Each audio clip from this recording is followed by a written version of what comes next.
Olá, pessoas, boa tarde, sejam bem-vindas. Vão se chegando, sentando, ficando à vontade, de maneira confortável. Eu sou Marcos Peixe, poeta, professor. Estamos na página do coletivo Ser de Arte no YouTube. O coletivo é um organismo cultural que agrega em torno de si artistas de diversos gêneros e com a finalidade maior de fomentar a leitura e a escrita e a oralidade de uma maneira geral. E para falar desse tema hoje, leitura e escrita, vamos trazer três grandes artistas baianos que vão estar falando de suas trajetórias, que está transformando vidas juvenis na cidade de Salvador, em toda a Bahia, e influenciando o Brasil inteiro, ok? Então, sem mais delongas, eu vou chamar esses três artistas maravilhosos que eu muito estimo. Anderson Chon. Boa noite, Marcos. Como é que você está? Opa, vamos chegando, Anderson Chon, poeta crônico e professor de redação. Maravilha. Bem-vindo, Anderson. Obrigado por estar aqui conosco, por ter aceitado o nosso convite. Chamar também Fabrícia de Jesus. Opa, Pati. Fabrícia, boa tarde, bem-vinda. Obrigado por ter aceitado o convite. Boa Chamar tarde. também o nosso querido Valdec Almeida de Jesus, o andarilho dos saraus, incansável.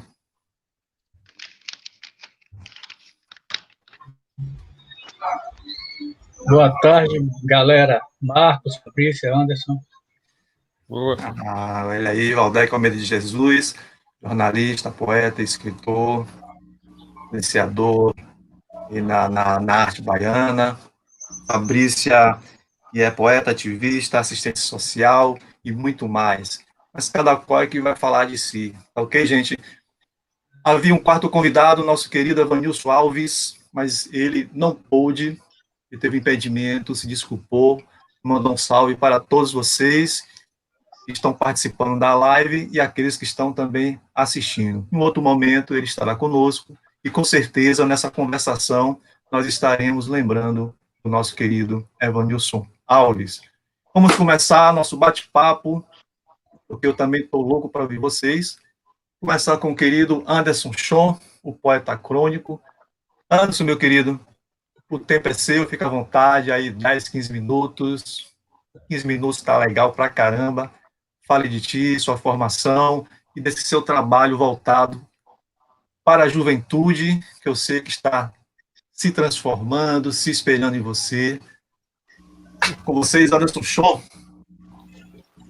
Boa noite, meu nome é Anderson Chon e disseram que eu tenho o dom de fazer poesia. Eu faço isso todo dia. Mas, por favor, não me chama de poeta, nem me chama de escritor. Na verdade, eu nem gosto desse negócio de rótulo. Só para me rotular de alguma coisa, me chama de pegador. Eu sou o cara... Mas não é isso que você está pensando. Eu sou o cara que pega a dor, transforma em verso, transforma em poesia, transforma em amor. Porque é isso que eu sei fazer, já que eu sou Anderson Chon, o outro poeta crônico. Boa noite, boa tarde e bom dia. Muito prazer. Opa, maravilha. Cara, obrigado pelo convite. Assim, essa semana eu estou comemorando 1 ano do lançamento do meu segundo livro, 1 ano do Outro Poeta Crônico. Eu estou com eles aqui, ó. Lá nos longínquos anos de 2013, eu lancei esse livro chamado Um Poeta Crônico, sem saber muito bem o que eu estava fazendo. E aí, 6 anos depois, em 2019, eu lancei o Outro Poeta Crônico. Já dá para perceber que eu não sou um cara muito bom em dar títulos a livro, mas a ideia era que realmente fosse uma continuidade, quase que uma sequência de um livro de poesia crônica. Mas o que é poesia crônica, né? É a junção dos dois gêneros. A ideia de poetizar, de trazer os versos, as estrofes, as rimas, e a crônica, o gênero textual que fala sobre o cotidiano. Então eu tentei, durante 1 ano e meio, mais ou menos, ali nos anos de 2012, 2011, 2012, eu escrevia uma poesia por dia, e quando eu estava com um material assim muito grande, eu resolvi lançar um livro. O que não significa que eu estava com material de muita qualidade, assim, porque não é porque você escreve muito em quantidade que significa que você escreva muito em qualidade, mas eu tinha muita coisa na mão. e aí eu percebi que eu também tinha um gênero que eu não conhecia, assim, de alguma forma eu ainda não tinha lido em vários lugares, e eu apelidei de poesia crônica, que é essa poesia que junta os dois gêneros textuais. E aí, desde 2013, que é quando eu passo a me considerar escritor, eu venho trabalhando na divulgação do livro e me divulgar, porque eu sou um autor independente, então significa que desde o papel em branco até a publicação, até a divulgação, sou eu que faço. Eu não tenho uma equipe atrás de mim, só que eu tenho muita gente que me ajuda. E como autor independente, significa que eu dependo de muitas pessoas, dependo do carinho dessas pessoas, e é importante sempre a gente nomear as pessoas que são importantes para o processo. Então eu tenho que falar sobre, agradecer a Aline Moura, que ela é responsável pela capa belíssima, por essa foto aqui de capa do Um Poeta Crônico. Tenho que agradecer a Rodolfo Queiroz, que ele fez as fotos de divulgação do outro Poeta Crônico, mas essas fotos elas acabaram não ganhando a luz do dia, porque quando eu fui publicar o livro em 2016, eu ia publicar para uma editora, só que eu paguei, o rapaz era uma editora paulista e o cara sumiu com o meu dinheiro. Depois eu percebi que ele deu o cano em outras 14 pessoas, e não foi por falta de tratativa, assim, porque eu conversei com autores que já tinham publicado por essa editora, eu tomei todos os cuidados possíveis, mas não rolou, assim. Esse cara sumiu. Hoje em dia eu até tenho os dados dele, porque a ex-mulher se separou, né, e aí por vingança ela foi e me deu todos os dados dele, assim, eu tenho esses dados na mão. Eu fico me perguntando, cara, o que esse cara deve ter feito para essa mulher, e a raiva que ela sentiu dele para querer que eu entrasse com um processo ou alguma coisa assim. Mas eu não vou fazer, eu acho que cada um dorme com a sua consciência, eu durmo com a minha consciência limpa e ele dorme com a consciência dele suja com o dinheiro das pessoas que ele roubou.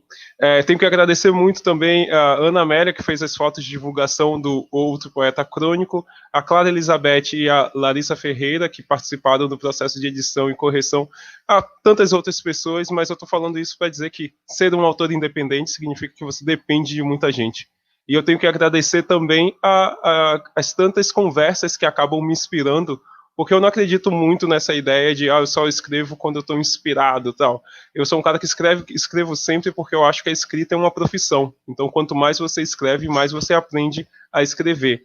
No entanto, as conversas, elas me dão muitos temas para transformar em escrita. E numa dessas conversas que eu tive com amigos sobre insatisfação, eu percebi que todos nós trabalhamos muito, todos nós corremos muito atrás dos nossos sonhos, então significa que todos nós merecemos muito mais.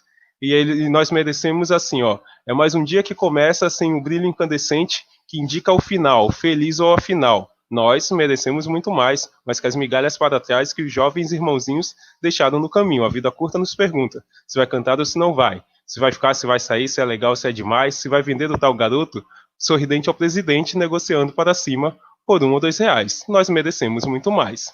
A intenção até é boa, já a ação é duvidosa. Mandar uma carta atualmente, seja ela em verso ou prosa, nos faz bobos bem panacas ou dois chatos de galocha.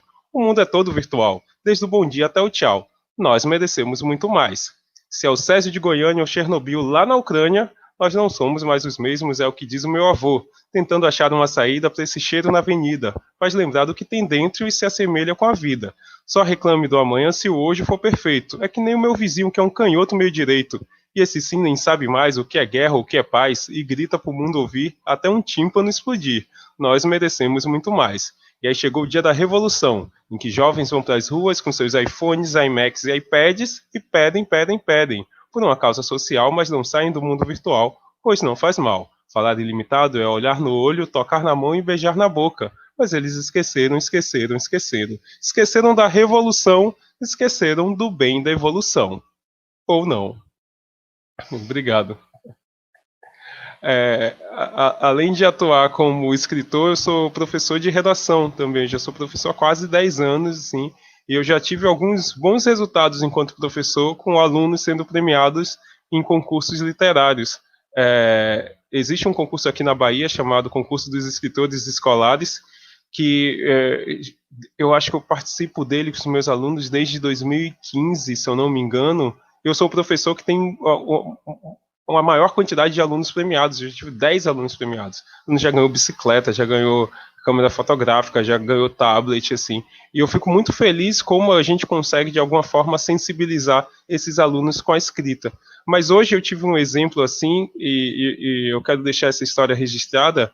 É isso, meu livro faz 1 ano de lançado, O Outro Poeta Crônico. Essa semana foi toda de comemoração, então a gente teve live, teve podcast, teve participação e bate-papo com bibliotecas, assim, a gente teve bastante evento essa semana. E hoje eu recebi de uma ex-aluna um bolinho, assim. Eu ia deixar ele aqui em cima da mesa, mas eu fiquei com medo de dar formiga, né? Valdec viu que na live de segunda da comemoração, eu deixei um monte de salgado em cima da mesa, deu formiga neles todos, assim. Então eu não ia correr esse risco de novo. Eu ganhei um bolinho de comemoração do 1 ano de Outro Poeta Crônico. E essa era o que a escola taxava como aluna problema, sim. A gente sempre trabalhou muito escrita, a gente sempre trabalhou muito poesia. Ela não enveredou para esse lado, ela enveredou para o lado da culinária. E olha, que em hora nenhuma eu me sentia, tipo, capaz de ajudar ela enquanto culinária, mas eu conseguia ajudar ela enquanto autoestima.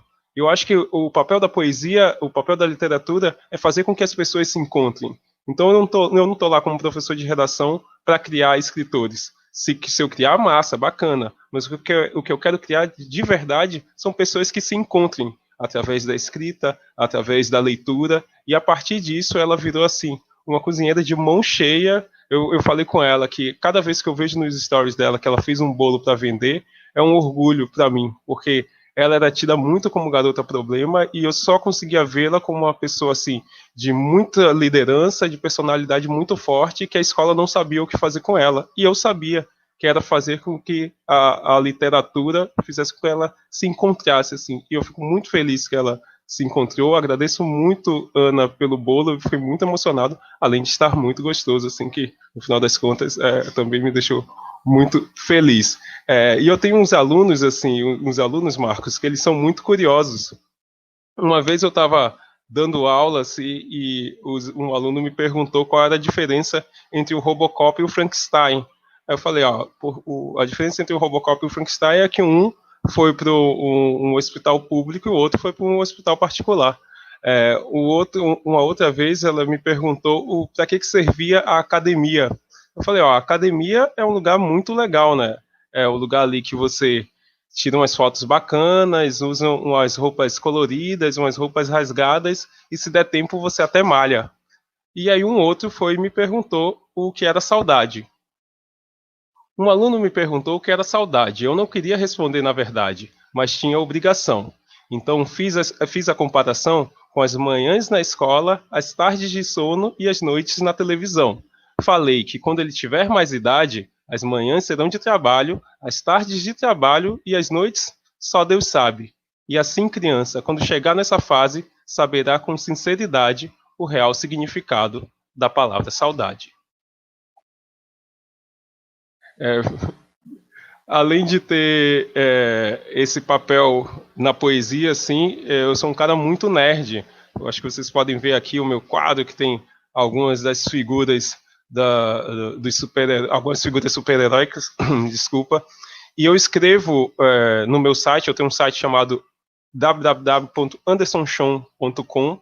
Lá eu não escrevo poesia, porque eu quero exatamente me descolar disso, não da poesia em si, mas da ideia de que o poeta só escreve poesias. Então lá eu escrevo contos e eu escrevo uma coluna chamada Black Nerd, onde eu junto elementos da cultura pop, da cultura nerd, quadrinhos, série, filme, com uma temática afro-racial.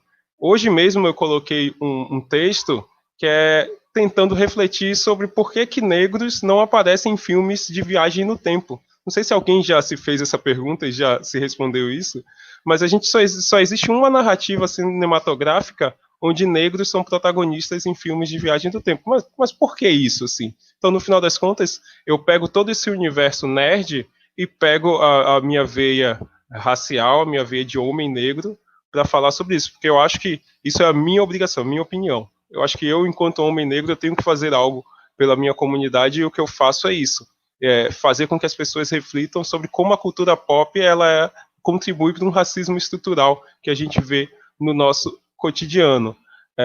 Além dessa coluna, o Black Nerd, eu tenho esse mesmo estilo de texto em um outro site, que é o site Jovem Nerd, o maior site nerd do Brasil.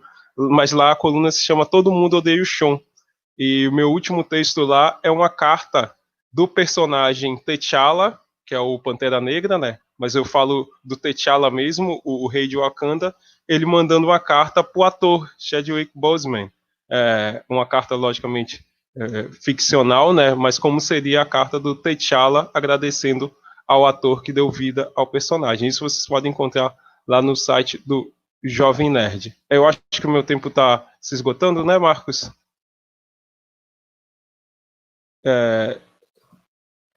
Sim, não, se você fez alguma movimentação, travou aqui para mim. Fique tranquilo, vá falando. Ah, tá, então massa, sim. Eu vou falar um pouco sobre o outro poeta crônico, que é onde a gente está comemorando esse 1 ano, assim. Amadurecer enquanto escritor é um processo muito bacana, assim, mas não é um processo simples. Quando você olha para a sua obra e você percebe que, caramba, quem eu era e quem eu sou, significa que várias pessoas passaram por sua vida te ensinando vários conhecimentos, né? Muito do ser escritor é ler sobre saber escrever, então eu li muito sobre livros que estavam me ensinando sobre escrever, além de ler literatura, ler poesia, assim.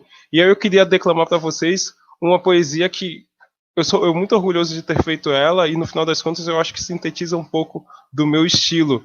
Essa poesia ela é recente, ela não está no outro poeta crônico, porque eu fiz ela depois de ter lançado, mas eu acho que, de alguma forma, ela versa bastante sobre o que eu entendo por poesia. Então eu vou contar para vocês agora a piada mais engraçada do mundo. Ela é assim: estranho, esquisito. Preteris é antigo em latim. Isso até serve para eles, mas não serve para mim. Estranho, esquisito. Eu não estou mais entendendo nada. Talvez sejamos o Chaves e o Kiko em busca da famigerada bola quadrada. Ou talvez vivemos num filme da Sessão da Tarde que, quando começa, já é tarde. E a turminha do barulho, com as altas confusões, hoje ouve mantras e hinos que mais parecem as falas do inimigo. Estranho, esquisito. Eu tento e não entendo. Dizem que o melhor remédio para tudo é o tempo, mas ele nem vem com bula dizendo como é que se usa. Estranho, esquisito. Quando chove, quem se molha é o céu. Na nossa realidade, os 7 anões cobrariam da Branca de Neve uma taxa de aluguel. E, enfim, entra em cena o comediante para contar a piada mais engraçada do mundo. 3 patos entram num bar. O primeiro diz quack, o segundo diz quack, o terceiro diz quack quack. Os outros 2 advertem: terceiro, não mude de assunto. As cortinas se fecham, a plateia de pé bate palmas e cai na gargalhada. Só que eu acho que eles não entenderam nada, pois seria muito difícil que aplaudissem ou dessem risada se entendessem que nós somos os patos que protagonizam a piada. Além do trabalho... Fale, Marcos, desculpa. Diga, fale. A última observação, assim, que além do trabalho com escrita, eu trabalho na escola e tudo mais, eu também tenho um podcast, que eu acho que é como eu contribuo para a literatura. O nome do meu podcast é O Que Você Está Lendo, ele pode ser acessado através do andersonchon.com, e ele entrevista escritores e escritoras e pessoas voltadas ali para o mundo da literatura a partir dessa premissa, que é o que as pessoas leem, né? Às vezes a gente enquanto escritores e escritoras, a gente tem uma falha de só escrever e não ler tanto, assim. E a conversa do nosso podcast é isso, a gente entrevista pessoas a partir da pergunta: o que você está lendo? E isso se desenvolve, assim, em conversas que são muito gostosas. Nós estamos na 20ª edição, a ideia é apresentar escritores e escritoras para outro público, mas essa 20ª, como foi uma edição de comemoração de 1 ano de outro poeta crônico, eu sou entrevistado. Mas a gente já teve Evanilson Alves lá, foi muito bacana. A gente já teve Marcelino Freire, e foi uma entrevista assim muito, mas muito, muito boa mesmo. O Pedro Duarte, já teve muita gente bacana. Lorena Ribeiro, que lançou o livro dela hoje, né, oficialmente hoje, ela foi a cobaia, porque ela foi a primeira a ser entrevistada no O Que Você Está Lendo. Então também acesse, tem muito material de Anderson Chon aí pela internet, vocês podem me conhecer nas diversas facetas. Se você me adicionar lá no Instagram, @Instagram, você acha tudo isso.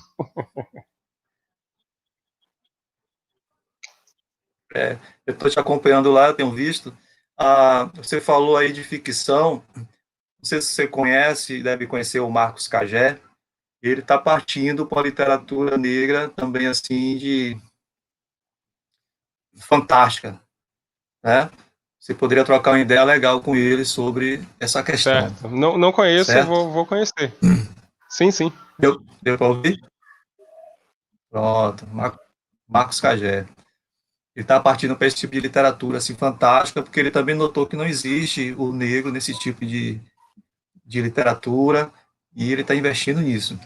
Está acontecendo aulas nesse período? Ou, quer dizer, não está acontecendo as aulas, mas você está tendo contato com Não, os na verdade, estudantes para nesse mim período? está porque eu sou professor Pandemia? da rede particular e professor de uma ONG. Então, Ah, acontecendo. então Agora, está é até acontecendo. interessante você perguntar isso, Marcos, porque, cara, a gente sabe que as aulas não são iguais, a gente sabe que a gente não está conseguindo acessar os alunos como a gente gostaria, nem os alunos acessar o conhecimento como eles gostariam, assim. Então, alguma coisa diferente tem que ser feito. E lá na minha escola, o que eu fiz foi abrir um blog de literatura. Então, semanalmente, a gente tem atualização de um texto de não ficção, um texto de ficção e uma poesia no blog, porque essa foi a forma que eu imaginei de mantê-los interessados em escrever, em pesquisar e tudo mais. E deu muito certo. A gente fez uma live de lançamento com o professor de história Bruno Caldeira, com Lorena Ribeiro e com a poetisa Lara Bessa, assim. E os alunos ficaram muito empolgados com a ideia de escrever e serem lidos, assim. Então, se antes eu não tinha muito tempo de fazer isso, porque com a Legal. pandemia cortou-se o tempo de deslocamento, né? Eu não preciso ir para o trabalho e voltar para o trabalho, então eu vou investir isso de alguma outra forma. Então me sobra mais tempo para corrigir os textos, para editar o blog, assim. Eu acho que enquanto professor de redação, professor que usa da palavra como matéria-prima, essa pandemia fez com que eu olhasse para outras oportunidades. De longe eu não estou falando que isso foi bom de jeito nenhum, assim. Mas já que a gente está nessa situação, então bora, né? Já que a gente está com limão na mão, a gente tem que fazer uma limonada. Beleza. É isso aí, Anderson. Poxa, assim que a gente fica conhecendo mais o que a pessoa está fazendo no social, pela garotada, e você está fazendo muito, muito novo ainda e já está não só cheio de ideias, como cheio de práticas também. Parabéns a você. Obrigado. Para bater esse papo conosco. Vamos ver se. Oi, Fabrícia, voltou? Está me ouvindo? Então, assim, Opa. Então, Fabrício, agora é contigo. Fale de você, do seu trabalho na periferia, com a molecada, como é que a literatura e outros tipos de arte que você faz está contribuindo para essas vidas, esses garotos que serão os futuros adultos, donos desse país. O tempo é todo seu e você, como assistente social, também, com certeza, está colaborando bastante. Fica à vontade. obrigada. Então, meu nome é Fabrícia de Jesus, eu sou moradora aqui do Alto do Cabrito, gosto de dizer que eu sou mulher preta suburbana, mãe, poeta, mobilizadora cultural, ativista do movimento negro e assistente social, né? Eu gosto de dizer que tudo isso somado e mais outras coisas, né, que sempre atravessa a nossa vivência, que fazem a assistente social. Gostei muito da fala do colega de Anderson sobre essa questão da gente não entrar em um rótulo, porque o que a gente faz aqui no Cabrito é justamente isso, né? Eu sou parte do Sarau do Cabrito e também sou parte do Teatro ao Quadrado. E o Teatro ao Quadrado é uma ONG que está há mais de 2 décadas aqui no Alto do Cabrito. Eu gosto muito de dizer os números que a arte e a educação vai impregnando nas famílias aqui do Cabrito, vai contaminando-se no bom modo, e vai transformando as vidas, né? Eu entrei lá no Teatro ao Quadrado com 13 anos por conta de uma dificuldade com matemática. Então, se você olha por fora, você fala assim, um teatro, o que é que tem a ver com matemática? né, essas questões. E o Teatro ao Quadrado é um lugar onde faz reforço escolar e trabalha música, poesia, o próprio teatro, percussão, e dentro da música tem a percussão, mas o teatro, para além disso, ele deixa você livre.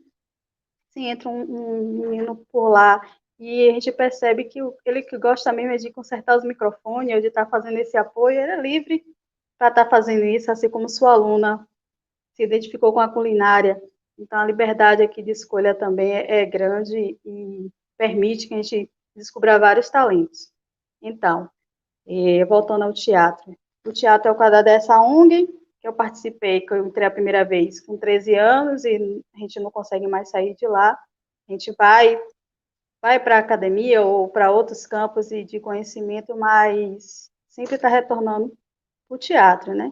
Aí eu sou uma das colaboradoras do Teatro ao Quadrado, que é erguido pelas irmãs Elisete Cardoso e Elenilda Cardoso. Por isso que é ao quadrado.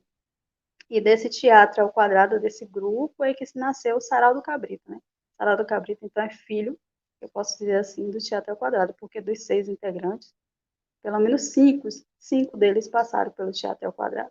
São todos também moradores do Alto do Cabrito. E aí a gente está agora com 40 meninos matriculados no teatro, e por conta dessa pandemia a gente acaba não alcançando todos, porque a realidade social, aí já entra a assistente social para fazer a análise, a realidade social de trabalhar com internet, com celulares, a gente não alcança todo mundo, né? Mesmo a gente fazendo um grande esforço para estar consertando o celular de conseguindo algumas parcerias para botar crédito, mas quando a gente consegue tudo isso, o celular não consegue alguns aplicativos, a gente tem que trabalhar só com o WhatsApp, e aí o WhatsApp não é 100%, né, para vídeo, essas coisas. A gente está conseguindo pelo menos ter aula agora nesse período de pandemia de teatro, né, a gente está conseguindo fazer de teatro e de inglês, que é uma colaboradora da UFBA, né, que já estava desenvolvendo um projeto com a gente aqui, e ela voltou para a terra natal, né, para o Canadá, mas continua fazendo à distância as atividades. Então, a ONG, o Teatro ao Quadrado, é arte e educação mesmo, né? A gente pode falar que essa é a essência e que vem trazendo grandes frutos. Eu gosto de dizer que 80%, mais de 80% dos jovens que adentraram na academia, que fizeram a formação de terceiro grau, passaram pelo Teatro ao Quadrado, dos jovens do Cabrito. É um número expressivo, e Elisete e Elenilda vem aí segurando esse reggae sem nenhum auxílio, né, do poder público, só contando com os colaboradores, parcerias e a própria comunidade. Então, o teatro agora está com as nossas atividades limitadas, vamos dizer assim, mas a gente está conseguindo fazer também, com essas reaberturas, alguns encontros com os meninos, a gente vai passando algumas atividades também para eles estarem se desenvolvendo de arte, design. Não sei se vocês viram hoje, a gente foi matéria do Conexão, hoje logo cedo, 6h30 da manhã, ainda não consegui assistir, porque estava a caminho do trabalho, mas recebi várias mensagens, que a matéria ficou muito legal. Essa semana também, o Valdec também passou para a gente uma publicação, falando também do trabalho do Teatro ao Quadrado. Essa semana foi cheia de emoções, viu, Valdec? O Teatro ao Quadrado. E aí o Conexão também foi muito bacana de fazer, porque foi na rua, né? A gente está com um trabalho aqui, um projeto chamado Traficando Informações. Você tem ideia que não parou, né? Que a gente, preocupado com essas reaberturas e os meninos também, sem muitas ocupações, mesmo a gente fazendo essas atividades, a gente não dá conta de tudo. E a gente trouxe eles para estar desenvolvendo, conversando, dialogando sobre o que a gente podia fazer com os nossos. Além de estar um fiscalizando o outro de máscara na rua e tudo mais, funciona também aqui. A gente começou a conversar sobre o que a gente podia fazer mais. Aí tem a parceria com o Coletivo Resistência Preta, e eles desenvolveram, saiu daqui, a arte, né, os cartazes, que não são com mensagens convencionais, né, são mensagens de reflexão e que dialogam com a nossa vivência aqui dentro do bairro. Né, e o Alexandre Dotes, que a gente juntou um grupo de alunos e eles desenvolveram as artes. É mais ou menos assim, né? Abrir o bar, Abriu mercado, tá a abertura para você ir para a praia, mas abriu covas também. E aí a gente sai colando. Axé para quem é de axé, amém para quem é de amém, álcool gel para todo mundo que é do bem. Esse tipo de frase. E se sua mãe falecer, quem é que vai pagar a sua escola? Tem umas frases assim de efeito. E a gente vai colando em tudo que é lugar aqui. Nos postes, nas frentes dos terreiros, das igrejas. E aí também coloca eles como protagonistas, né? Porque a gente, essa educação que pelo menos eu tive, né? Aí eu tenho mais de 30, posso dizer a vocês que a educação não me chegou dessa maneira que eles fazem, que a gente faz aqui no teatro agora, né? E aí eles conseguem ganhar o protagonismo, trabalhar essa questão da autoestima, né? Tudo isso. E trazer as informações, a gente, é muita troca, não tem eu sei mais ou eu sei menos, não. É uma liberdade, né? De estar todo mundo construindo junto mesmo. Para além desses cartazes, eles também foram estimulados, provocados a trazer outra linguagem que surtisse efeito dentro da comunidade. E aí, o que eles fizeram? O pagodão. É isso tudo que a gente vê aí falando sobre o paredão, né?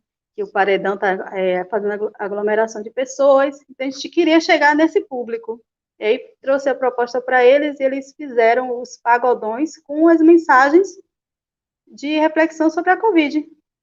Tem uma música que está sendo bem tocada aqui dentro, que aí o WhatsApp e as outras redes eles vão transmitindo, e a gente também passou um carro de som dentro do bairro, no domingo passado, né, falando com essa música, e que é uma gravação de Catarina Cardoso, que é uma de nossas alunas, e fala sobre, um pagodão que está bem na moda, e ela traz com as informações da Covid. Eu só saio com você se você usar máscara, né? Ai, pai, que nada, eu só saio com você se você usar máscara. E aí ela transforma a música em informação, né? Com a mesma pancada que eles gostam daquele ritmo mesmo, que a gente sabe que todo mundo gosta. E aí a gente leva para dentro da comunidade, né? Se a gente não está podendo levar as pessoas para o teatro, porque o teatro há muito tempo, a gente, além dessas aulas que eu estou dizendo, a gente já fazia bate-papo com as mães, né? Roda de conversa, levando diversos temas, racismo, questões do transporte público do bairro, já foi palco de muitas coisas. Olha o quadrado, para você ter uma ideia, no período de eleições, de campanha eleitoral, a gente convidava todos os candidatos daqui do bairro, que sempre saem, ou da redondeza, para bate-papo dentro do El Quadrado, para cada um expor qual era a sua ideia, a sua proposta para aquele mandato. A gente sempre, de alguma forma, vem trazendo para dentro da comunidade essa reflexão sobre os assuntos que nos permeiam, né, que nos atravessam. Então, é muito e para além do eu gosto de pensar que o saber aqui, o aprendizado aqui, se torna mais fácil, mais leve, porque a gente não tem um quadradinho certinho, né? Não tem um rótulo, né? Você só faz isso, ou você só atende essa demanda, não, é que todo mundo faz tudo. A gente também não tem isso de porque está na primeira série, porque está no 8º ano, não participa, não, todo mundo participa junto, quem sabe ler, lê para o outro, quem não sabe vai aprender também. Elas são professoras de todas de matéria, de português, matemática, física. Eles é de formada em matemática. E aí, inclusive, minha primeira passagem lá, para eu não esquecer, lá no El Quadrado, eu cheguei com a média 1,5 em matemática no El Quadrado. E é desesperado, né? Todo mundo já sei lá, a UTI das escolas é Elisete, né? Vai para Elisete, aí quando perde na matéria, vai para Elisete dá um jeito. E aí eu fui para lá no 8º, acho que era o 8º ano. E aí eu estudava a matemática, eles começaram a me ensinar a matemática, que na escola a gente não conseguia aprender de maneira nenhuma, e ela me mostrou uma forma de aprender matemática que eu associasse com a realidade, né, com a minha vivência. E aí na segunda unidade, na próxima unidade eu fiquei com 8,5, ela ficou meio assim, não me disse muita coisa não, mas na outra unidade eu fiquei com 9,5 e recebi uma bronca. Eu tinha estudado para tirar 10, não era 9,5. Mas tudo bem, eu nunca esqueci disso na minha vida. E os anos passaram, aí você tem filho, família, não sei o quê, e eu sempre volto para o quadrado, porque o El Quadrado acaba fazendo Algumas coisas aqui tem peças de teatro, né? Esse menino sai divulgando, então a gente está sempre sabendo o que é que está acontecendo dentro do teatro. As turmas vão mudando, né? Vão saindo entrando uma rotatividade muito grande dentro do teatro, né? Mas acho que ninguém consegue se desapegar. Aí tem algumas pessoas que a gente fica olhando as fotos, menina, mas fulano passou por aqui, olha só onde fulano está agora. Nunca mais esteve aqui, bora ligar para fulana e fica assim, porque tanta gente que passa pelo teatro, nesses mais de 20 anos já passaram pelo teatro. Mas é uma construção muito bacana, né, também, quando a gente consegue juntar nos saraus que a gente sai convidando. O sarau acontece a cada 2 meses, né? Agora, por conta da pandemia, a gente está conseguindo fazer as atividades do sarau. A gente só fez uma vez só, infelizmente. Porque, por incrível que pareça, eu mesmo tenho trabalhado mais agora na pandemia do que antes da pandemia. Mas, enfim. Tem também o trabalho de que essas famílias dos alunos do El Quadrado também são famílias de situação de vulnerabilidade social, né? Então, a gente também está muito preocupado e muito atentos a eles. São maiorias mães, mulheres pretas, que não têm trabalho formal, são informais. E aí, nesse momento, também está muito voltado para estar trazendo, pelo menos, um auxílio, um conforto para essas famílias. Às vezes a gente vai entregar o kit higiene, ou o kit, ou as cestas básicas para elas, e o que elas querem mais é ouvir, ser escutado, que a gente converse, né? Que tenha esse momento de acolhimento mesmo. É o que eu percebo nas famílias dos meninos do teatro. A preocupação também delas com eles, né? É estar sempre conversando com a Elisete ou comigo, quando encontrar na rua, no ponto de ônibus, sobre o que está acontecendo, eles passa para a gente e a gente fica dialogando de uma maneira de resolver aquela situação, pelo menos naquele momento. E daí vão surgindo essas ideias de estar fazendo com eles algumas provocações para eles estarem trabalhando, mesmo em casa. Mesmo não tendo aula, eles consigam fazer alguma atividade em casa. E é isso, esse é o Teatro El Quadrado. E o Sarau do Cabrito, que é o filhotinho dele, acontece, como disse, a cada 2 meses, a gente sempre traz convidados. Valdeir, que já fui diversas vezes, já veio aqui no Cabrito diversas vezes, já comeu dos temperos do Cabrito, já bebeu das águas do Cabrito muitas vezes e já recitou poesias, é um parceiro também nosso. Já veio também dar aula aos meninos do teatro, que eu me lembro. A gente sempre trazendo convidados para aqui. O Evanilson já veio aqui, Suarana. Aí eu vou ficar a noite toda falando com vocês de pessoas que já passaram por aqui. E a gente também traz para o debate, né? Carla Cotirene já passou por aqui, diversas pessoas. A gente vai convidando os amigos para vir conversar com eles sobre os assuntos que estão aí no cotidiano.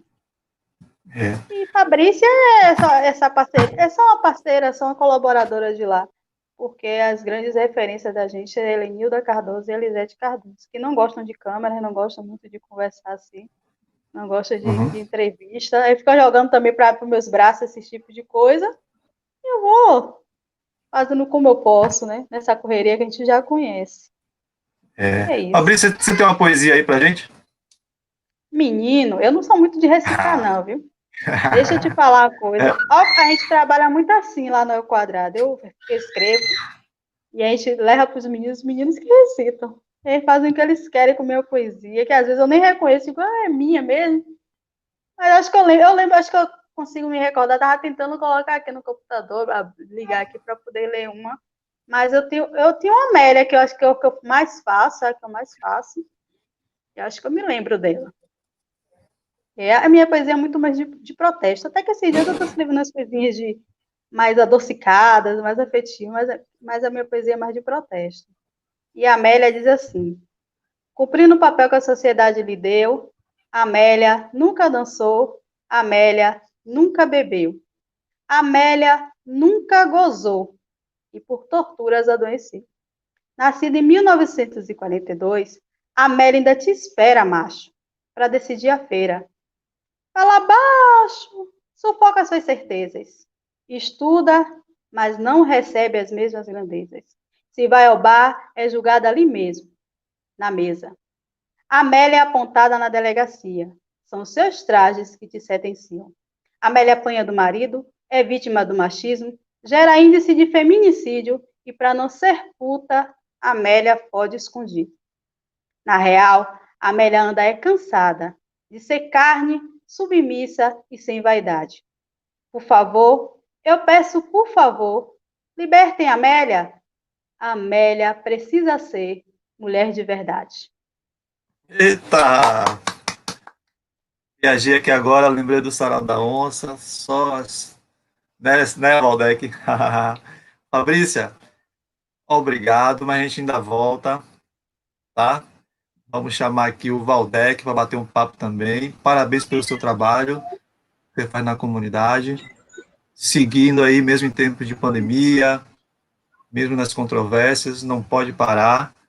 E quem tem a ganhar são essas sementinhas que estão aí sendo regadas por você. Daqui a pouco a gente volta. Val, e aí, grande Val, tudo bom? Agora é contigo, fica à Tudo. vontade, fale também dessa sua incansabilidade nos saraus, os livros que você ajuda a serem lançados, os jovens que você ajuda a lançar, a se mostrar para o mundo, a se tornarem não só poetas, como o Anderson Chon falou, não é só a questão da poesia para o indivíduo se tornar poeta, mas se tornar o que ele achar que ele deve ser e sendo uma pessoa de bem. Fica à vontade, Val. Boa tarde a todas e todos, né? Ao Anderson Chon, ao belo trabalho dele, a Fabrícia pela trajetória de luta, a você, Marcos, a Arceli, a todo o coletivo, né? E a tantos e tantas que não estão aqui na live agora. A gente sabe que tem muita gente trabalhando durante muito tempo. Dois exemplos aí, é a Elisete e a outra colega dela, lá do El Quadrado, que não gostam de aparecer, né? Que não gostam de estar em evidência, em revista, em jornal, em live, enfim, em Facebook. Elas fazem sempre tudo nos bastidores. E eu gostaria de fazer aqui uma observação bem simplória. Talvez algumas pessoas tudo que a gente faz ou deixa de fazer, alguém vai se incomodar ou não incomodar, né? Mas muitas vezes a gente é incompreendido. Eu não estou falando de mim sozinho, eu falo de muita gente. A gente faz trabalho, se você faz, tem algumas pessoas que acham que você está fazendo o que não deve, né? Se você não faz, aí fala que você não está fazendo. E a gente acaba indo, não sei se vocês conhecem aquela metáfora do velho, do jegue da criança, caminhando e sob um sol muito forte. E que alguém olha e fala, puxa, esse senhor puxando esse jegue no sol quente, a criança andando no chão. Ele ouve e coloca a criança em cima do jegue. Mas na frente alguém vê e fala, caramba, esse homem pega o jegue, coitado, e bota um menino desse forte em cima do jegue num sol desse. Aí ele tira o menino e monta no jegue. Aí alguém vê e fala, caramba, esse homem é muito inconsequente, inconsciente. Um jegue desse tamanho, ele é imenso, ainda bota uma criança para puxar. Aí ele bota o menino em cima do jegue também. Aí eles vão matar o jegue. Aí ele desce e bota o jegue nas costas. Ou seja, a gente acaba, muitas vezes, ouvindo críticas e elogios e se encantando com os elogios e se enraivando, às vezes, se incomodando com as críticas. E, assim, não tem uma receita, né? O que você faz é incomodar ou deixar de incomodar alguém. Se você divulga o trabalho de alguém, aí, tá montando nas costas do trabalho das pessoas. Aí, se você deixa de divulgar aqueles trabalhos e divulga só o seu, fala, puxa, tantas ferramentas na mão e só faz autopromoção, não sei o que e tal. Enfim, eu estou falando isso para dizer que a minha caminhada, como a de todos aqui que passaram por aqui, e outros que não tiveram oportunidade ainda de falar e de mostrar, é de muito tempo, é longa. Eu conhecia a poesia, eu não sabia escrever, separar a sílaba direito, eu trocava tudo na escola. As palavras que vieram para mim através de contos infantis que minha mãe inventava, alguns ela repetia que ela tinha ouvido em feiras livres, lá em Amargosa. Às vezes ela esquecia e emendava um pedaço que a gente cobrava. Não, a história não foi assim que a senhora contou ontem. Enfim, as palavras vieram para mim dessa forma. E a palavra escrita, depois da poesia, Porque a escola, no começo, era meio assustadora para mim, porque era muita regra, era muita cobrança, enfim, a didática talvez não fosse a mais adequada, enfim, mas chegou para mim muito assustador ter que memorizar verbos, advérbios, muita coisa parecida, mas que não era a mesma coisa, era outra coisa, né?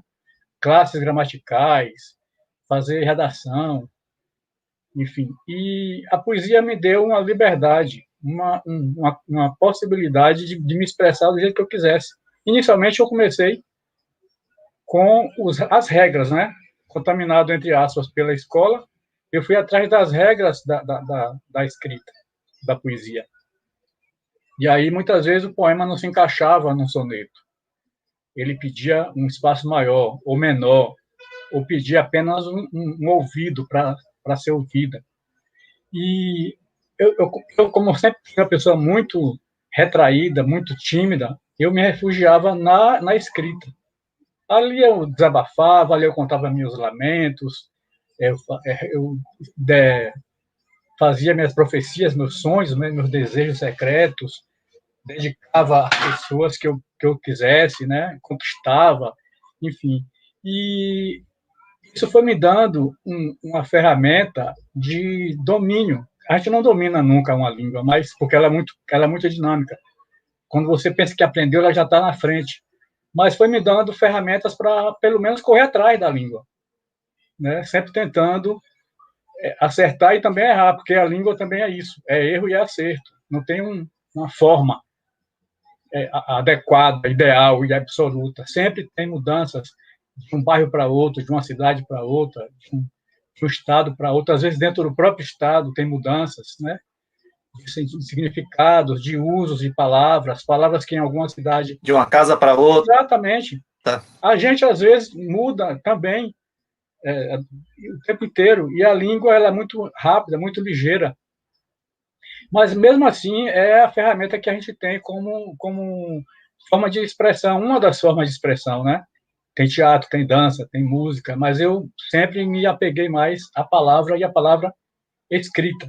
Eu não tenho memórias para memorizar poemas e declamar, por exemplo. Então, eu me apego muito ao papel, me apego muito ao livro.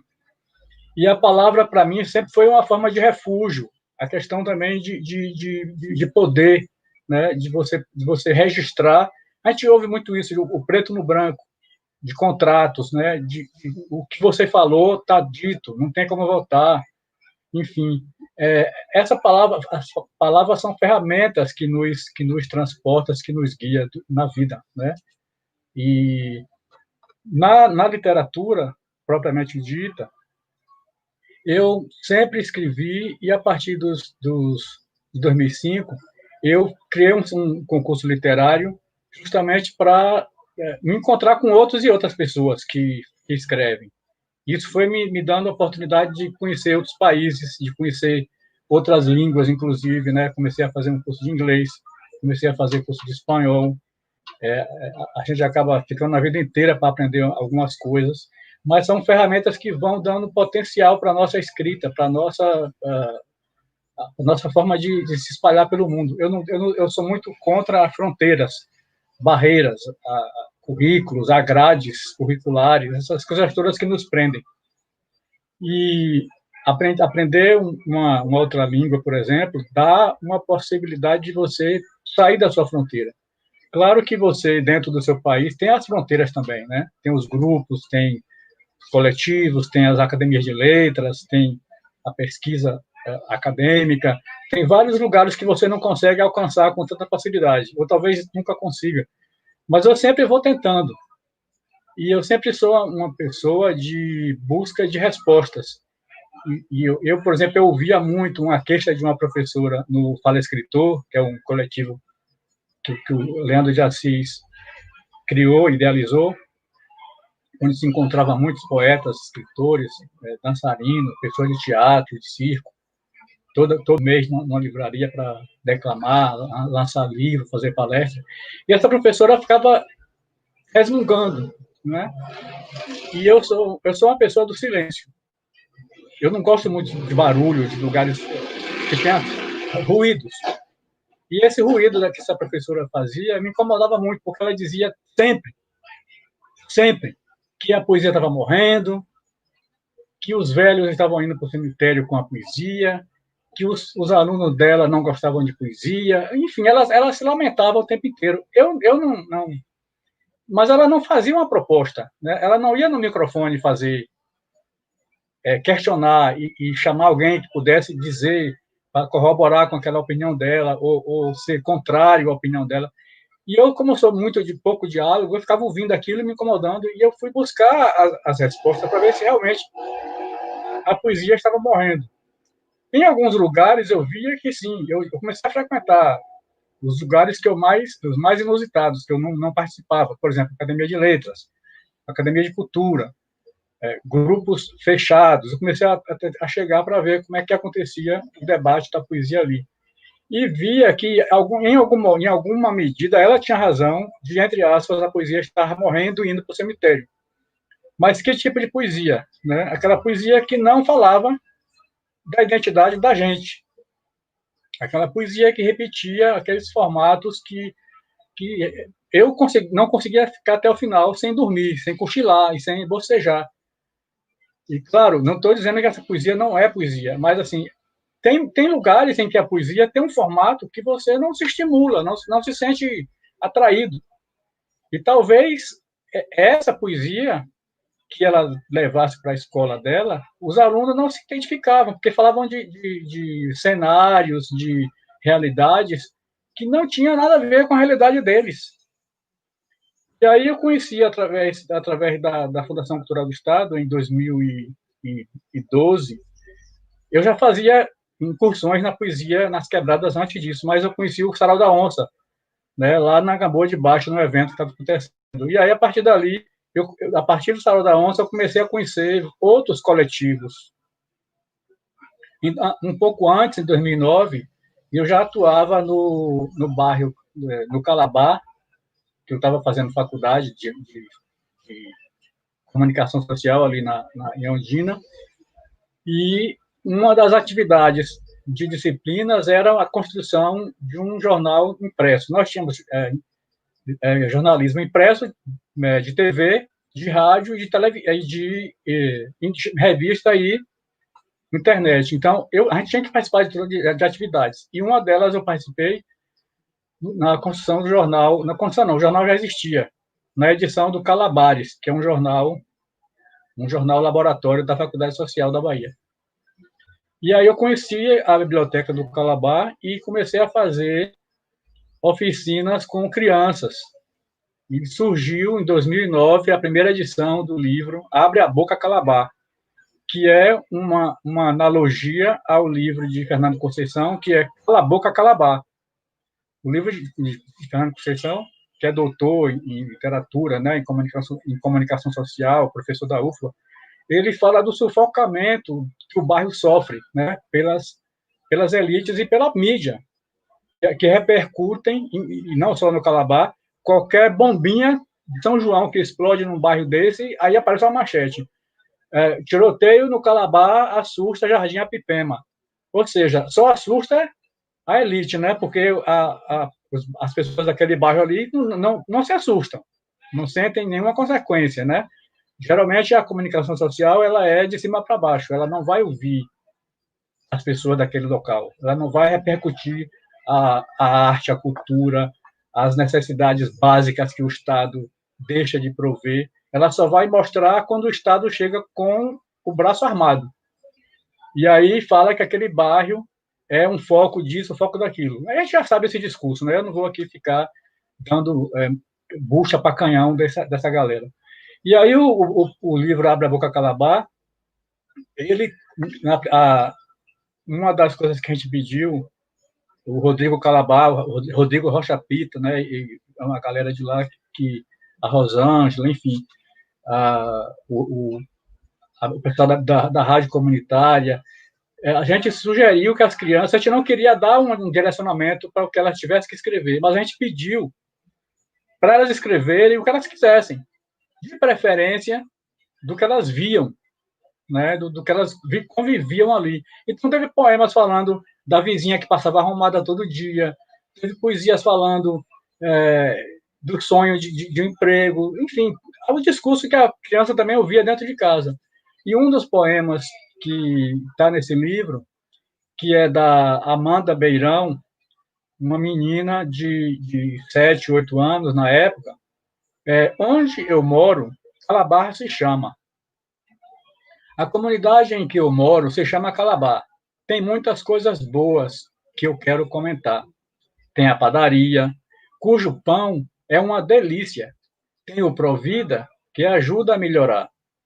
Não posso me esquecer do puro encanto da Biblioteca Comunitária do Calabar, que é muito exemplar. Ajuda a ler e escrever e também a recitar.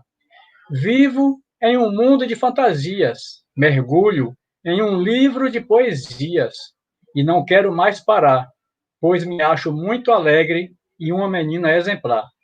Moro no Calabar e não tenho vergonha de falar. Eu, joia rara, negra linda do Calabar. Então você vê que uma criança dessa idade com uma visão bem romântica, né, e bem expressando o que ela sente, expressando toda a alegria, né, e o que ela percebe de importante ali. Tem um outro poema que é da Tainá Trigueiros Rodrigues, são tudo crianças de 7, 8, 9 anos. Isso em 2009. Chama-se A Parede Pintada. A parede pintada com formato de pão, a parede pintada com formato de pão, com livros de leitura e poesia. Eu viajo com a minha imaginação.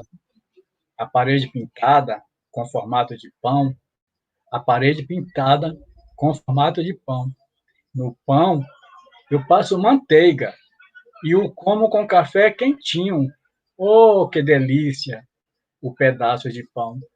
E você percebe quanta metáfora, né? Que às vezes a gente imagina que poesia criança não consegue, mas criança tem a pureza, tem a lindeza, tem a sensibilidade. E traz aí metáforas com poesia, com parede, com pão, fala de biblioteca. Então, as coisas que elas sentem importante ali. Esse livro foi, em 2009, a primeira edição, depois teve uma outra edição, assim, também, não sei se foi 2010, foi. E a partir, em 2012, a gente conseguiu um edital do Estado e lançamos uma edição mais ampla. E aí o Marcos Peralta participou da seleção dos poemas. Os poemas dos 2 livros anteriores entraram poemas de crianças e adolescentes da rede de bibliotecas comunitárias, que tem muitas na cidade inteira. E aí juntamos tudo, lançamos uma festa lindíssima lá na biblioteca, fizemos um lançamento. Eu estava em Genebra na época, fiz um lançamento lá em Genebra, e deu uma repercussão tão maravilhosa, que aí aí sim a mídia veio repercutir coisas que a gente às vezes consegue fazer, mas muitas vezes a gente não consegue divulgar, né? E aí tem aquela cara de pau que eu tenho de sair divulgando sempre, porque uma hora aquilo repercute. Aí veio a TV Bahia, veio a TV Record, a TV Educativa, e não só durante esse lançamento, anos depois ainda repercutia. E esses ensinamentos que já existiam lá na biblioteca, né? Já existia a Biblioteca do Calabar, e as bibliotecas comunitárias são campeãs em leitura, em mediação de leitura, em contação de história. E esses trabalhos precisam repercutir. Aí, no caso da poesia escrita, que é o meu campo onde eu me sinto mais confortável, a gente começou também em 2014, lá no Sarau da Onça, inscrever em editais, e a galera conseguiu ser classificada, né? E foram 3 antologias somente do Sarau da Onça, mais um livro do Sarau do Ágape, o Grupo Ágape, que foi o grupo que patrocinou, o próprio coletivo se juntou o dinheiro e pagou. Ainda teve o livro do Sandro Sussuarana, que é Versos sobre Mim, Agora ele já está com um outro livro novo na praça aí, brevemente. Tem um trabalho que aqui citando o Evanilson Alves, do Grupo Sarau da Onça, com um trabalho que ele fez na Casa Feminina, ali no Beiru. Organizamos um livro chamado Força Feminina, a Poesia que Liberta, com 52 poemas de jovens que estavam em situação de privação de liberdade. E esse livro teve uma repercussão muito boa também. Foi lançado lá no foyer do Teatro Castro Alves. Em 2018, a gente lançou, através do edital também do Estado, Poéticas Periféricas, que está aí a Fabrícia Jesus, a Bia Santana, o Zenon, lá do Cabrito, tem o Udi Santos, lá de Paripe, tem uma galera lá de Escada, que a biblioteca Paulo Freire organizou, chamou lá uma galera para participar, o pessoal do Sarau da Onça, o Indemar Nascimento, o Hilton Júnior, a galera todinha do Resistência Poética, a Fabiana Lima, Drica Silva, Lucas Silva, Negreiro Souza, galera da Boca do Rio, Pedro Zac, pessoal lá de São Caetano, Alice Ludmilla, pessoal do Apombagem, o Fabrício Brito, o Alisson Chaplin, lá do pessoal do Jaca, o Marcos Paulo, isso. Marcos Paulo. O Cairo Costa, o Marivaldo Gomes. A gente tem uma galera que eu teria que fazer uma leitura aqui, são 102 poetas, aí, a Fabrícia mostrando o livro. Esse livro, a gente teve o prazer de ter essa capa maravilhosa aí de Marcos Paulo, do Sarau do Jaca, né? A contracapa é do Alisson Chaplin, que é do coletivo Apombagem. Já teve trabalhos sobre esse livro publicado nos Estados Unidos. Já teve artigos de alunos da UNEB que foram defender lá no Rio Grande do Sul e citaram o livro. Já teve trabalho de faculdade lá da UNEB também, de semestre, que a galera chamou os poetas do livro para recitar e fizeram leituras críticas dentro de semiótica e pedagogia, né? Sobre o Poéticas Periféricas, sobre os autores do Poéticas Periféricas. Tem artigos e TCCs aí em andamento, lançados. O professor Paulo Paes, por exemplo, fez um trabalho maravilhoso sobre o Sarau de Poesia em Salvador e cita vários e vários poetas e cita várias referências desse livro e de outros livros da galera. Enfim, eu tenho esse grande orgulho, esse grande prazer de poder dar essa contribuição. Agora, no final do ano passado, o Evanilson Alves fez... ele trouxe o trabalho e a gente já deu uma colaboração, né? É um trabalho chamado Escola Politizada, Poesias de Quebrada. Foi um edital público do Ministério Público do Estado, inclusive está aberto, viu? Acho que já está aberta a inscrição novamente. É uma chamada pública simplificada, que qualquer grupo coletivo, qualquer pessoa, qualquer iniciativa pode ser inscrita.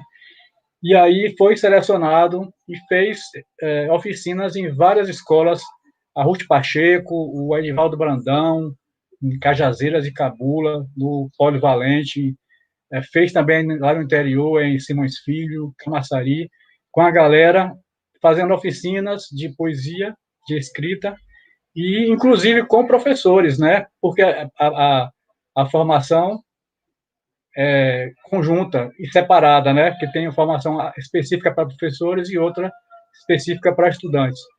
E foi um trabalho lindo que ele realizou. A gente apresentou agora durante a pandemia, os resultados finais ao Ministério Público. Eu queria citar também o Anderson Chon falou aí do concurso de literatura, dos escritores escolares.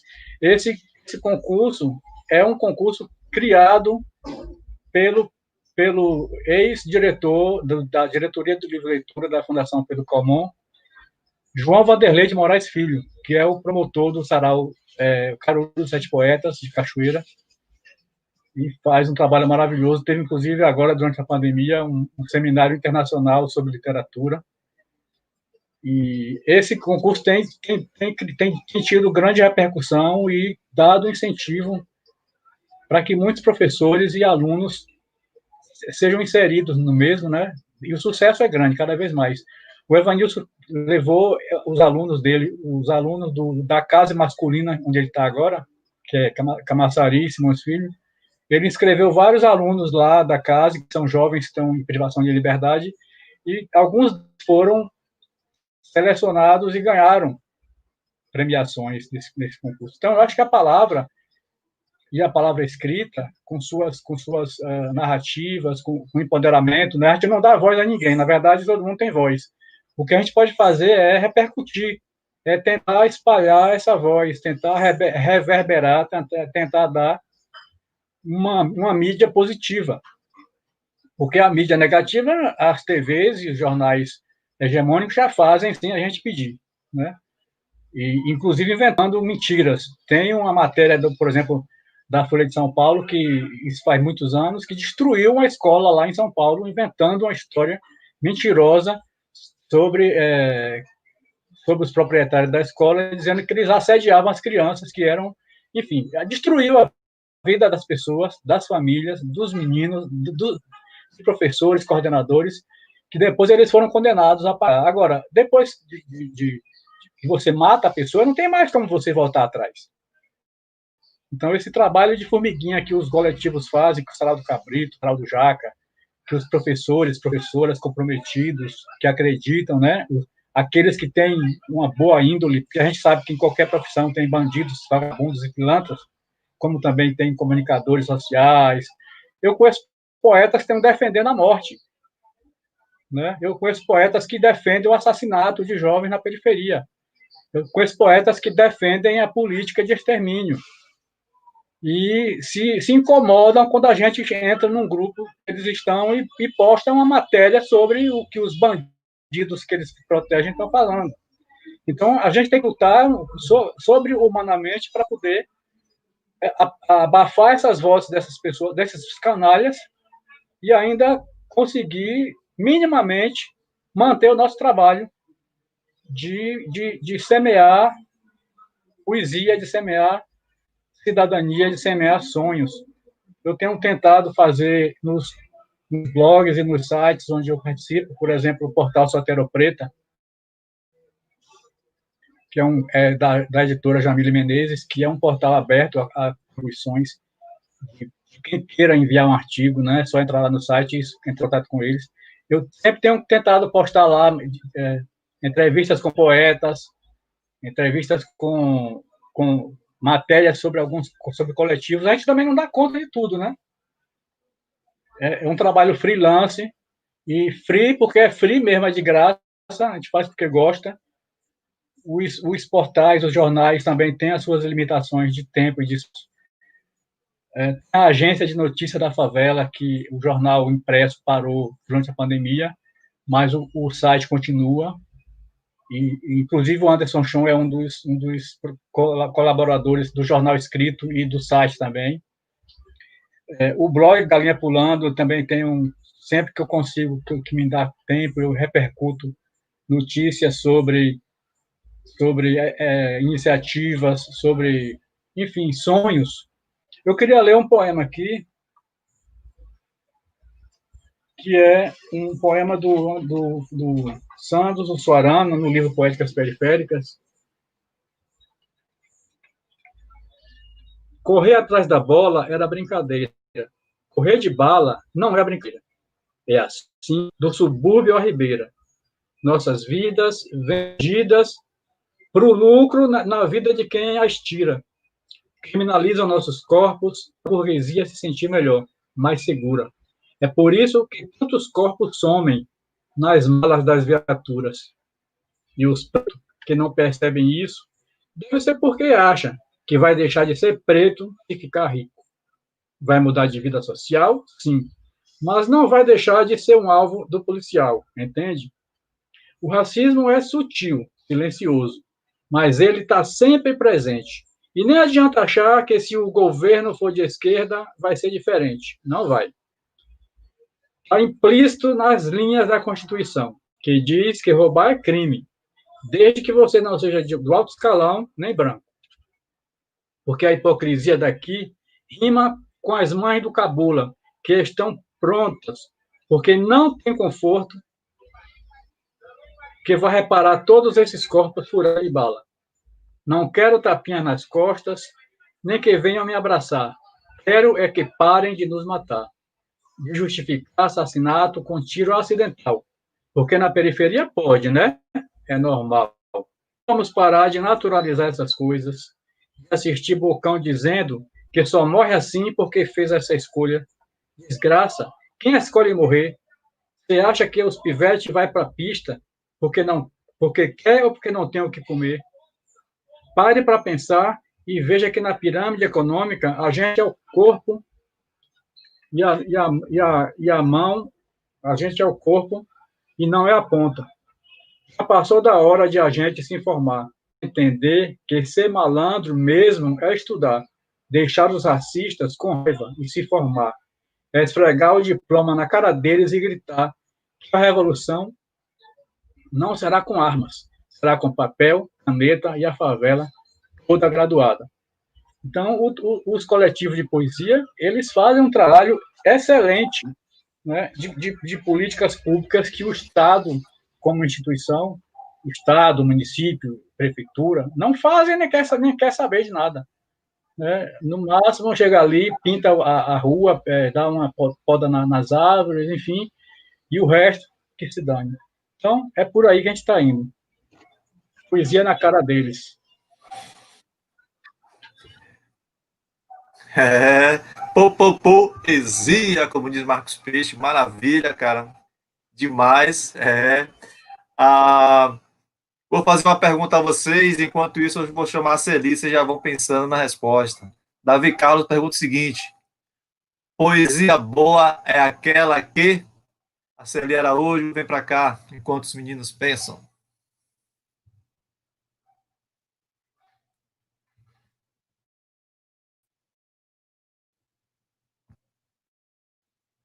Quem tiver a vontade para responder, fica à vontade, viu? Poesia boa é aquela que... Bem, eu vou. Tá todo mundo calado aí. Poesia boa é aquela que emociona para mim, né? É aquela que toca na gente. Claro que isso é muito relativo. Tem poesia que toca a um e não toca a outro. Mas a gente tem que estar insistindo, a gente tem que estar buscando, a gente tem que informar. A poesia ela tem que ter um compromisso. Aí dizem que poesia, entre aspas, férica, divergente, negra, não deve, não é poesia porque tem militância, não é poesia porque tem bandeira, né? E aí eu me pergunto, qual é a poesia que não tem bandeira, pelo amor de Deus, pelo amor de Já, né? A poesia dos grupos dominantes, ela levanta a bandeira deles, né? Eles aplaudem entre si o discurso da narrativa que está ali dominando. Então, explicitamente, muitas vezes, eles não colocam, mas toda poesia, toda literatura tem um viés, tem uma identidade de quem escreve e daquele grupo que está ali sendo representado. Então, se é poesia, entre aspas, deles, que é poesia, né, que, entre aspas, não tem bandeira, não tem militância, a nossa tem. A nossa tem e fala com os nossos. E chama a responsabilidade e aplaude e incentiva, porque a gente é porque o outro é. Não dá para você ficar numa redoma, ficar ali no pedestal, esperando aplausos e os louros da vitória e esquecer os negões do Campo Grande, né? Que os louros da vitória vivam e tenham paz, mas que os negões e as negonas de todas as quebradas também vivam e tenham paz. Então, poesia é isso, é libertar, é denunciar e é meter o dedo na cara desses filhos da...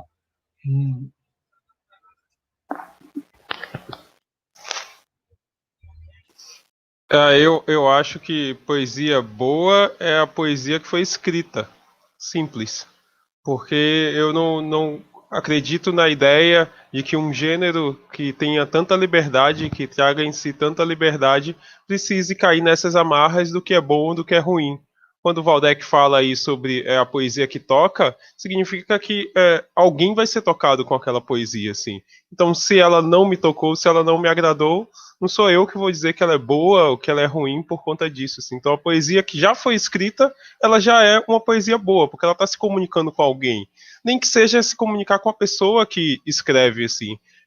Como eu falei, eu tenho 2 livros publicados, e vira e mexe eu tenho a curiosidade de ler alguma poesia, e às vezes eu não lembro o que me fez escrever aquela poesia. Então eu deixei de ser autor dela. Agora eu só sou leitor, porque eu já não lembro o que me fez, o que me inspirou em determinada metáfora, em determinada analogia. E existe tantos tipos de poesia que é muito difícil achar uma que é boa e achar uma que é ruim. Ela é poesia, simplesmente assim. Eu acho que ela não está muito preocupada em algum desses rótulos, assim. Então, para mim, poesia que é boa é a poesia que é escrita. Assim, a pessoa que está acreditando na sua arte, a pessoa que está tocando a bola para frente, assim, ela já é artista, ela já é escritora, ela já é escritor, ela já está fazendo acontecer. Eu gosto muito de rock and roll, e o punk ele tem um lema que é o do it yourself, né? Faça você mesmo, assim. Então a independência vem disso, a literatura sempre carregou muito isso em si. Então, você está atrás de escrever uma poesia boa, simplesmente escreva uma poesia. Bem. Fabrícia, dá a palavrinha aí também. Poesia boa é a que se encontra e toda quando ela é encontrada, e todas elas são. Chega em alguém, toca em alguém, faz refletir em alguém, faz sentir, né? Então, quando ela se encontra, em algum momento ela vai encontrar. Celi Araújo, boa noite, bem-vinda. Se alguém não conhece a Celi, não sei se Fabrícia já conhecia. Celi Araújo, coordenadora do coletivo Ser de Arte. Fica à vontade para falar, bater um papo com essa galera. Poesia boa para mim é a que vocês têm escrito, é a que Waldeck tem disseminado, é a que Fabrícia tem estimulado as crianças, é a que Anderson tem levado para a escola. Poesia boa é o comportamento e a atitude de vocês, né? Em fazer com que a gente, eu digo a gente, a minha geração, né, perceba que existe uma continuidade. A Fabrícia estava falando aqui, e eu, Fabrícia, vi hoje, né, o programa. Fiquei encantada, porque eu me vi há tempos atrás, e fiquei muito feliz de saber que alguém, em algum canto, em muitos cantos, tem dado continuidade a algo que começou há um tempo lá atrás, né? O Anderson, por essa inteligência, porque a fala dele, a poesia dele, o comportamento dele, mostra esse jovem negro, de fato, com muita inteligência. E o Waldeck, eu não tenho nem o que falar. Eu não tenho mais o que falar, né? De Waldeck, porque é uma admiração gigante. Também foi uma pessoa que me trouxe muito impulso, né? Porque ela vai lá, ó, Anderson falou uma coisa bem interessante, poesia boa é aquela que você escreve, né? Poesia boa pode ser aquela que você escreve e não publica também, né? Pode ser, de fato. E é o que eu faço porque eu adoro ouvir poesia. Eu nunca pensei em editar, gosto de escrever, mas em ouvir poesia, em ouvir a escrita de vocês, para mim é muito, muito bom. Muito bom, né? Saber que os jovens hoje invadiram as redes sociais, eu tenho dito para Waldeck, o encantamento que eu estou tendo dessa pandemia é a invasão, né, dos escritores jovens, dos poetas jovens aí nas redes sociais, dando uma resposta brilhante. E Waldeck, a gente se encontrava assim muito esporadicamente, né? Quando ele citou o nome de milhares de pessoas que me trouxe boas memórias. O Rodrigo no Calabá, quando a gente militava com as bibliotecas comunitárias, né? Pessoal de escadas e tudo. E me emocionou, me trouxe bastante lembrança, mas uma que me trouxe assim, muito, muito mais admiração, além de encontrar Waldeck nos eventos pontuados, porque não era só no sarau, não. Era um movimento da UNEB, de repente estava lá Waldeck, uma pessoa comentou aqui, Waldeck consegue estar em vários saraus quase que ao mesmo tempo. Parece que ele sai um, corre para o outro. Então esse apoio vivo é a minha maior admiração. Outra foi ter colocado tudo isso em um único livro, que foi uma ideia maravilhosa, né? E outra foi quando estava aí todo esse movimento, né, do racismo, da guerra negra matando, e ele todo dia estava lá postando ações positivas de vocês das comunidades, de vocês das periferias. Todos os dias eu conheci milhares de pessoas que eu não conheço ao vivo na página de Valdec, mostrando, fazendo coisas maravilhosas da arte. E aí senti muita necessidade, né, de lançar uma homenagem para ele. Eu falei, Valdec, o que você está fazendo é maravilhoso, porque as pessoas estavam falando de matar, de tocar fogo, né, e falando de tanta coisa, e ele lá, dia a dia, postando vocês, né, não sei se muitos perceberam, mas dia a dia postando vocês da música, vocês da poesia, vocês do rap, vocês do teatro, vocês do movimento, e isso para mim foi encantador e me fortaleceu muito no momento em que eu estava querendo entender o que eu ia fazer agora nesse universo. E aí pensei que é isso mesmo, Valdec, a gente não pode parar, tá, de dizer que essas pessoas têm voz, que essas pessoas têm força, e uma coisa de fato, quem muda a comunidade são os da comunidade, seja na comunidade escola pública, seja na comunidade ONG, seja na comunidade onde moramos, né, eu moro no Cabula e é extenso isso aqui, então eu todos os dias agradeço a Deus, cada vez que eu vejo algum de vocês, jovens, tanto criando, tanto produzindo, tanto dando esse retorno a esse governo fascista e racista de uma forma brilhante, né? Como Fabrícia, minha admiração, porque acho que eu vi você, eu me vi em você ontem, quando eu tinha o grupo das Asas da Poesia, quando criei a biblioteca comunitária, e saber que cada pontinho está aí. Então, eu queria muito agradecer aqui a presença de vocês, me emocionei demais, mais uma vez, né? E dizer que estou muito grata em ter vocês aqui, ter o Valdec, vou ter sempre essa gratidão, porque realmente ele foi para mim também uma força nisso tudo.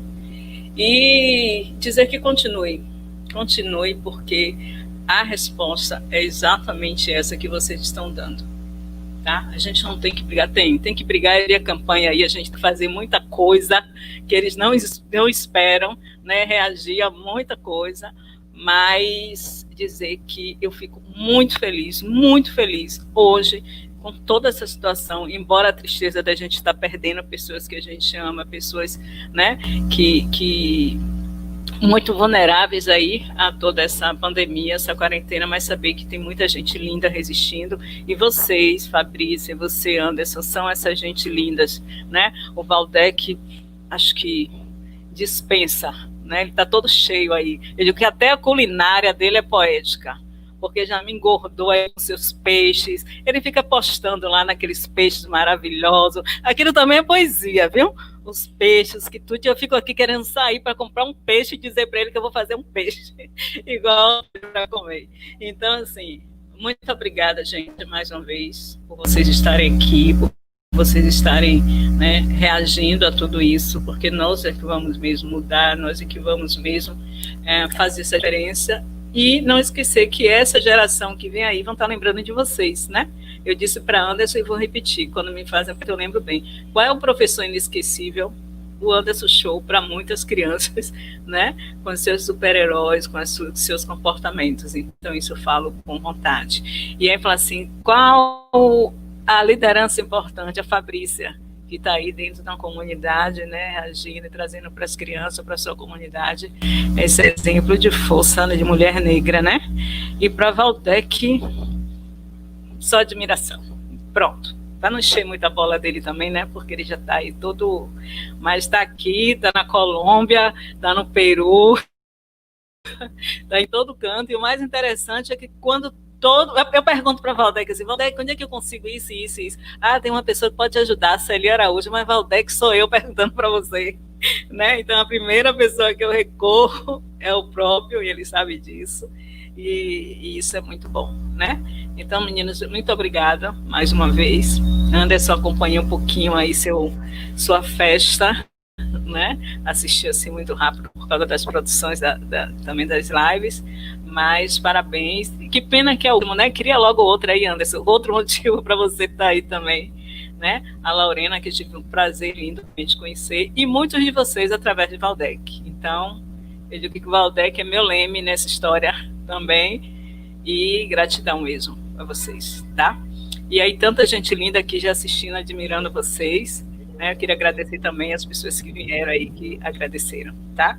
Obrigada, Sol, mais uma vez. Sol é nossa potência jovem aqui, segurando aí toda essa peteca. Digo que se não fosse a Sol, que é uma jovem, se não fosse a Eva, que é uma jovem, uma fazendo fly, outra administrando as lives, aí eu também não teria, né, esse suporte. Então, viva essa juventude linda. Ao Marcos, que está aí também, mediando.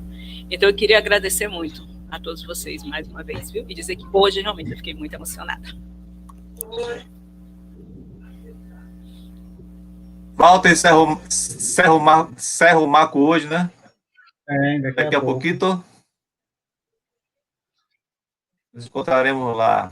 Gente, obrigado a todos vocês, viu? Muito bacana, 1h25 de live. Todos falaram com muita propriedade, com a palavra assim, sangue no olho, palavra na ponta da língua, como diz a Celi, emocionado também. Só tenho a agradecer e um abraço a todas e todos. Muito feliz de estar aqui com vocês também, viu? Só agradecimento. O poeta Valdec, eu chamo ele de poeta solto. Ele não tem rótulo, não tem para ele a palavra não tem muita norma, é para sentir, é para refletir, então eu costumo dizer a ele que ele é o poeta solto. Mas é bom que ele se denominou bem Andarilhos. Eu quero agradecer também. Gostei disso. Fale, Anderson, diga. Eu quero agradecer também pelo convite, assim, falar que para mim essa semana foi muito especial. A gente está vivendo um momento muito conturbado, assim, e eu consegui, por causa de vocês, assim, pelos convites, pelo carinho, pela poesia, por conta da poesia, consegui viver uma semana, assim, que me deu muita esperança, que me recarregou as energias, assim, comemorando o aniversário do livro, e eu tenho certeza que eu vou me agarrar a essa energia para continuar fazendo acontecer, porque tem muita gente fazendo acontecer, e vocês são essas pessoas, então vocês são pessoas inspiradoras para mim. Obrigado pelo convite, e até a próxima, né?